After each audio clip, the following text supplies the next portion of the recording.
hurts. Love hurts, but love heals. സ്നേഹം മുറിക്കും, പക്ഷെ മുറിവ് കെട്ടും. 3 തരം വെട്ടുണ്ട്. ഇറച്ചി വെട്ടുകാരൻ വെട്ടുന്ന വെട്ടുണ്ട്, ആരാച്ചാർ വെട്ടുന്ന വെട്ടുണ്ട്. ഇറച്ചി വെട്ടുകാരൻ വെട്ടിയാൽ പിന്നെ ആരും സ്റ്റിച്ച് ചെയ്യാറില്ല. ആരാച്ചാർ വെട്ടിയാൽ പിന്നെ ആരും കുത്തിച്ചേർക്കാറില്ല. പക്ഷെ സർജൻ വെട്ടിയാൽ തുന്നിച്ചേർക്കും.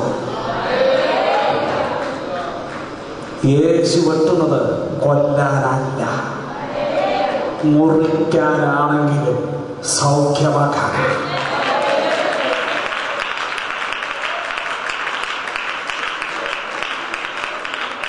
മുറിയാൻ നിനക്ക് മനസ്സുണ്ടോ? തകരാൻ നിനക്ക് മനസ്സുണ്ടോ?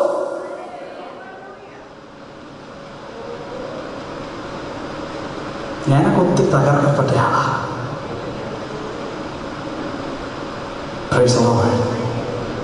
അനേക പരാജയങ്ങൾ എൻ്റെ ജീവിതത്തിൽ ഉണ്ടായിട്ടുണ്ട്.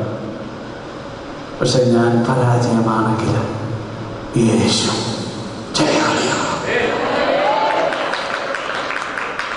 If I cling on to Jesus, ഞാൻ യേശുവിനെ മുറുകെ പിടിച്ചാൽ, കാൽവരിയിൽ എനിക്ക് പകരം മരിച്ച ശത്രുവിന്റെ സകല ആയുധവർഗത്തെയും തകർത്തു കളഞ്ഞ കർത്താവായ യേശുവിനെ ഞാൻ മുറുകെ പിടിച്ച് അവന്റെ നാമം ഉയർത്തിയാൽ, അവനെ ഞാൻ പിൻപറ്റിയാൽ എൻ്റെ അവസാനം നല്ലതായിരിക്കും.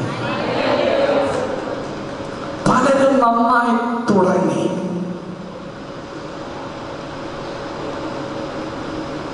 നല്ല തുടക്കം ലഭിച്ച എല്ലാവരും ദൈവത്തെ ശ്രദ്ധിച്ചേ. നല്ല അവസാനം നമുക്കുണ്ടാകട്ടെ.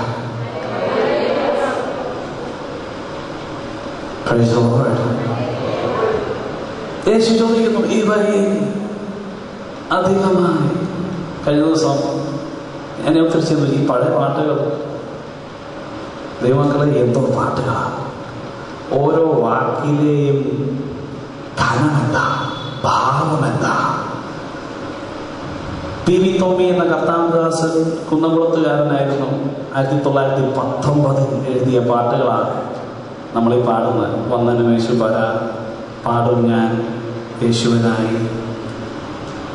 ആ പാട്ടുകളൊക്കെ ശ്രദ്ധിച്ചാൽ ഓരോ വാക്കുകൾ, ഓരോ അക്ഷരങ്ങളും സ്വർഗത്തിൽ നിന്ന് പെറുക്കി വെച്ച മുത്തുകളാണ്.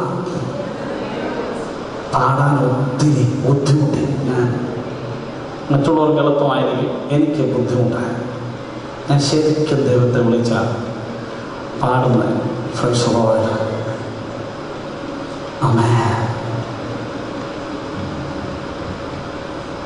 കർത്താവിനോട് ചോദിക്കുന്നു, ഇവയിലധികമാണ്. കാരണം ഇവരെല്ലാം പാട്ടെഴുതിയത് ഫേമസ് ആകാനല്ല, കാശുണ്ടാക്കാനല്ല, ഫോട്ടോ പോസ്റ്ററിൽ പതിച്ച് മതിലേലൊട്ടാനല്ല. ഇവരെല്ലാം പാട്ടെഴുതിയത് അവരുടെ ഹൃദയം പാടിയതുകൊണ്ടാണ്. അതിനെല്ലാം ഭക്തിയുടെ ഒരു വലിയ പ്രേമരസമാണ്. അത് ശ്രദ്ധിച്ചാൽ ഭക്തിയുള്ളവർക്ക് പിടികിട്ടും. ഹല്ലേലൂയ. അങ്ങനെ ഒരു ദേവദാസൻ എന്നെഴുതിയ T.C. ജോഷുവ എന്ന കർത്തദാസൻ ഞാൻ പാടിയ ഒരു പാട്ട് കേട്ടു. ആ അപ്പച്ചൻ പറഞ്ഞു, ഇളയ മകൻ്റെ അടുത്ത് പറഞ്ഞു, എനിക്ക് ഈ പാട്ടുകാരനെ ഒന്ന് കാണണമെന്ന്. ഒത്തിരി പ്രായമായി, തിരുവനന്തപുരത്താണ്. ആ മകൻ എന്നെ വിളിച്ചു പറഞ്ഞു, ഞാൻ തിരുവനന്തപുരത്ത് പോയി. എന്നെ കണ്ടു, ശ്രദ്ധിച്ചു നോക്കി. എന്നെ നോക്കിയിട്ട് അപ്പച്ചൻ പറഞ്ഞു, ഓ ഇതാണോ ക്രിസ്തുവിൽ പ്രസിദ്ധനായ പാട്ടുകാരൻ? ആ കണ്ണുകൾ നോക്കിയപ്പോൾ യേശുവിനെ നോക്കിയതുപോലെ തോന്നി. ആ കണ്ണുകൾ നനഞ്ഞും ആ മുഖം കുതിർന്നു. അദ്ദേഹത്തിന് ഒന്നും വേറെ പറയാനില്ലായിരുന്നു. അവസാനം ഞാൻ കരഞ്ഞു പറഞ്ഞു, അപ്പച്ച, ഞാൻ എറണാകുളത്ത് നിന്ന് വന്ന അപ്പച്ചനെ കാണാൻ വേണ്ടി മാത്രം വന്ന, എന്നോട് എന്തെങ്കിലും ഒന്ന് പറ, ഒരു സെൻറ്റൻസ് പറയും. അത് ഈ ആയുസിൽ ഞാൻ മറക്കത്തില്ല, നിങ്ങളും മറക്കത്തില്ല. ശ്രദ്ധിച്ചു കേട്ടണം. താൻ പറഞ്ഞ ഏക ലൈൻ ഇതാ: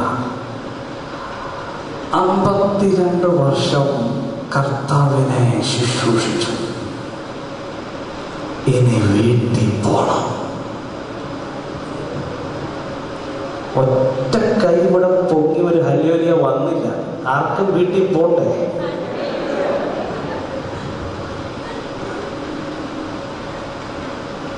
ഞാൻ ശരിക്കും നോക്കിയിട്ടാ പറയുന്നത്. ഇവിടെ ഇരുന്നാ മതിയോ? ചുമ്മാ അല്ല എഴുതിയ പാട്ടുകളൊന്നും. 52 വർഷം കർത്താവിനെ ശുശ്രൂഷിച്ചു, ഇനി ന്യൂയോർക്കിൽ പോകണ്ട.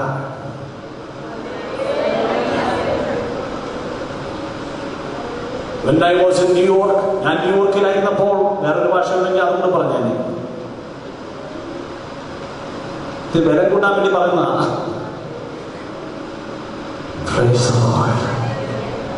യഥാർത്ഥ ഭക്തന്മാർ. എൻ്റെ അപ്പൻ, എൻ്റെ ഫാദർ താൻ മരിച്ചപ്പോൾ, മരിക്കുന്നതിന് 3-4 ദിവസം മുമ്പ് ഞാൻ തന്നോട് ചോദിച്ചു, അപ്പച്ചാ എന്താ ഇതിൻ്റെ അർത്ഥം എന്തുവാ? ഇതിന് തീരെ സുഖമില്ലല്ലോ, എന്താ ഇതിൻ്റെ അർത്ഥം എന്തോ? കർത്താവ് എന്ന് പറയും. എൻ്റെ അപ്പച്ചൻ പറഞ്ഞു, ഇത് വിശ്വാസത്തിൻ്റെ പരീക്ഷയാണെങ്കിൽ ഞാൻ ജയിക്കും, അല്ല പോകാൻ കർത്താവ് വിളിക്കുവാണെങ്കിൽ ഞാൻ പോകും. എത്ര പേർക്ക് പോകാൻ താല്പര്യമുണ്ട്? നിന്നെ ഞാൻ സ്നേഹിക്കുന്നു എന്ന് പറയുന്ന മാത്രയിൽ ഇന്ന വിധം നിനക്കൊരവസാനം ഉണ്ടാകും എന്ന യേശു പത്രോസിനോട് പറഞ്ഞത്. നമ്മൾ കേൾക്കുന്നതെല്ലാം വണ്ടി മാറി വണ്ടി, പുതിയ പുതിയ വണ്ടി, പുതിയ പുതിയ പാർപ്പിടങ്ങൾ, പുതിയ പുതിയ ഫ്ലൈറ്റുകൾ, പല പല എയർപോർട്ടുകൾ, ഇതുവരെ കേറിയിട്ടില്ലാത്ത സ്ഥലങ്ങൾ, രാജാക്കന്മാർ, രാജ്ഞിമാർ, മൊത്തത്തിൽ പ്രവാചകനും കടന്ന് ഭൂമിയിൽ കിടന്ന് കറങ്ങുവാണ്. ഓരോ പ്രാവശ്യവും നീ ദൈവത്തെ ആരാധിക്കുമ്പോൾ ഭൂമിയിൽ നിന്നും പുറത്തു പോവുക. എത്ര പേർക്ക് പോകാൻ ഇഷ്ടമുണ്ട്? നിങ്ങൾ ശ്രദ്ധിച്ചോ എന്നെനിക്ക് അറിയത്തില്ല. നമ്മൾ ഹോളി ഹോളി ഹോളി എന്ന് പാടിക്കൊണ്ടിരിക്കുമ്പോൾ ഇവിടെ ദൂതന്മാർ വന്നായിരുന്നു, അല്ലെങ്കിൽ ഇവിടുന്ന് നമ്മൾ അങ്ങോട്ടൊന്ന് പോയായിരുന്നു.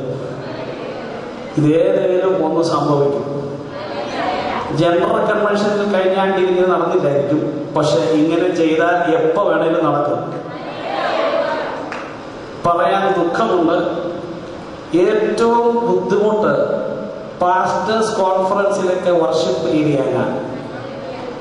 വർഷിപ്പ് ചെയ്യത്തേ ഇല്ല. ഇവർ കൂടിയിരുന്നാൽ യേശു വരെ ഓടി രക്ഷപ്പെടും. അതുകൊണ്ട് കർത്താവ് പിതാവായ ദൈവം പ്രത്യേകം ശ്രദ്ധിച്ചു. യേശുവിനെ യെരൂശലേമിൽ ദാവീദിന്റെ പട്ടണത്തിൽ ജനിക്കുവാൻ അനുവദിച്ചു. പുള്ളിയോട് പ്രത്യേകം പറഞ്ഞു, MC റോഡ് വഴി ഒന്നും നീ പോകണ്ട, അല്ലെങ്കിൽ എത്ര പ്രാവശ്യം ക്രൂശിച്ചേനെ.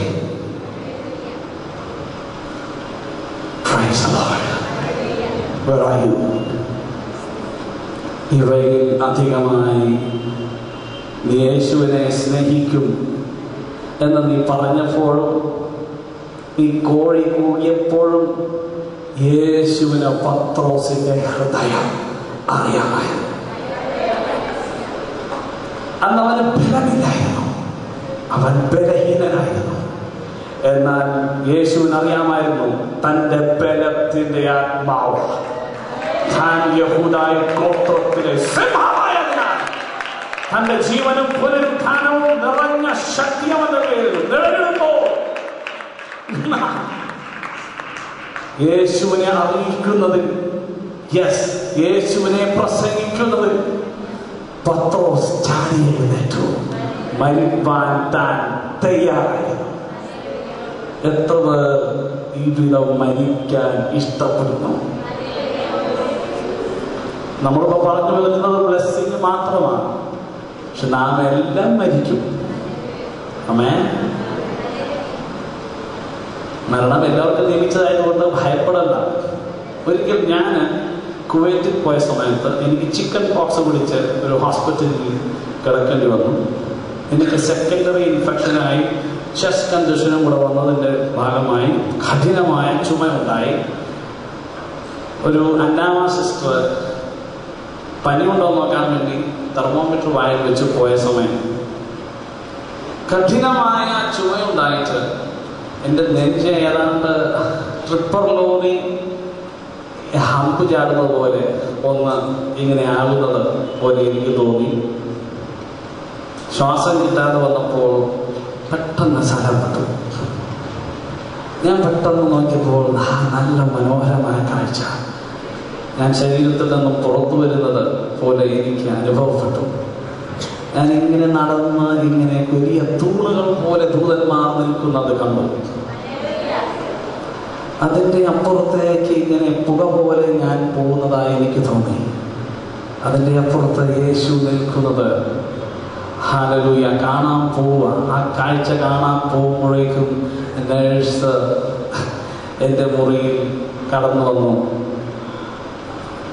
താൻ ഒച്ചത്തിൽ ഉറക്കെ വിളിച്ചു, വിജു വിജു. എവിടെന്നോ ദൂരെ നിന്ന് കേൾക്കുന്ന എൻ്റെ പേരിൻ്റെ ശബ്ദം ഞാനിങ്ങനെ കേട്ടു. പെട്ടെന്ന് കമ്പ്യൂട്ടർ ഗെയിമൊക്കെ പോലെ പെട്ടെന്ന് തിരിച്ചു കയറി. ഞാനിങ്ങനെ കണ്ണു തുറന്നപ്പോൾ സിസ്റ്റർ ഇങ്ങനെ എന്നാ പറ്റിയ സിസ്റ്ററെ, എന്നാ പറയാനാ എന്ന് മാത്രം പറഞ്ഞു.